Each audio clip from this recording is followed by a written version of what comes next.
On m'a demandé de vous parler aujourd'hui de l'hypnose et de l'hypnose particulièrement pour les enfants.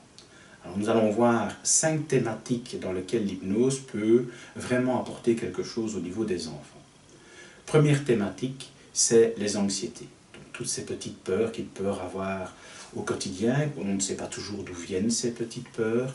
Elles ont parfois été générées par l'environnement, elles datent parfois de moments inconscients plus anciens. Et donc avec l'hypnose, on va pouvoir apaiser tout ça et amener beaucoup plus de tranquillité dans leur quotidien. Deuxième thématique sur laquelle on peut travailler, c'est la confiance en soi. La confiance en soi dans les études, à l'école, dans les relations avec certaines personnes, dans les relations avec les petits copains à l'école. Et donc avec des modèles métaphoriques très intéressants, on va vraiment pouvoir augmenter ce niveau de confiance en nous.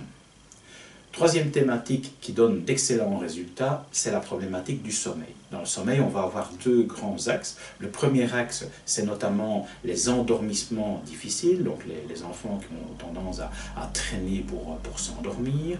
On va pouvoir donc traiter cela et améliorer la rapidité d'endormissement. Et puis on va traiter un deuxième axe qui est notamment ce qu'on appelle les réveils intempestifs. Donc c'est réveil pendant la nuit, où de temps en temps on retrouve les enfants dans le lit des parents, et aussi parfois même des choses un petit peu plus graves, comme les cauchemars, qui sont assez naturels dans certaines tranches d'âge, mais aussi ce que certains parents ont connu, à savoir ce qu'on appelle les terreurs nocturnes. Les terreurs nocturnes, c'est beaucoup plus spectaculaire parce que l'enfant a l'air complètement déjanté, et ça fait souvent très peur aux parents.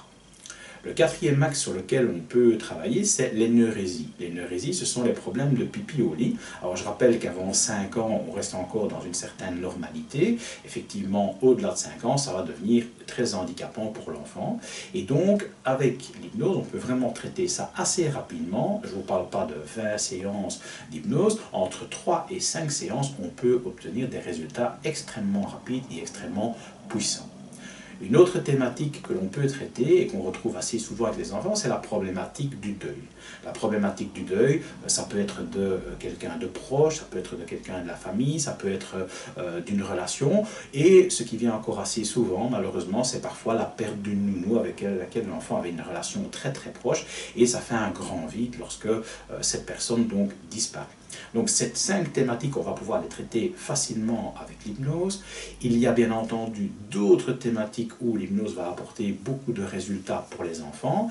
Et on peut se poser la question, oui, mais est-ce que tous les enfants peuvent partir en hypnose? La réponse est oui. Et à partir en tout cas de 5 ans, on peut vraiment travailler avec l'hypnose et obtenir de très bons résultats. La particularité, c'est que dans cette tranche d'âge-là, le mental et donc leur conscient n'est pas encore ou pas du tout structuré ou n'est pas structuré, je dirais, encore de manière pleine, et donc à ce moment-là, ils ont un très grand imaginaire qui va beaucoup nous servir dans la séance d'hypnose.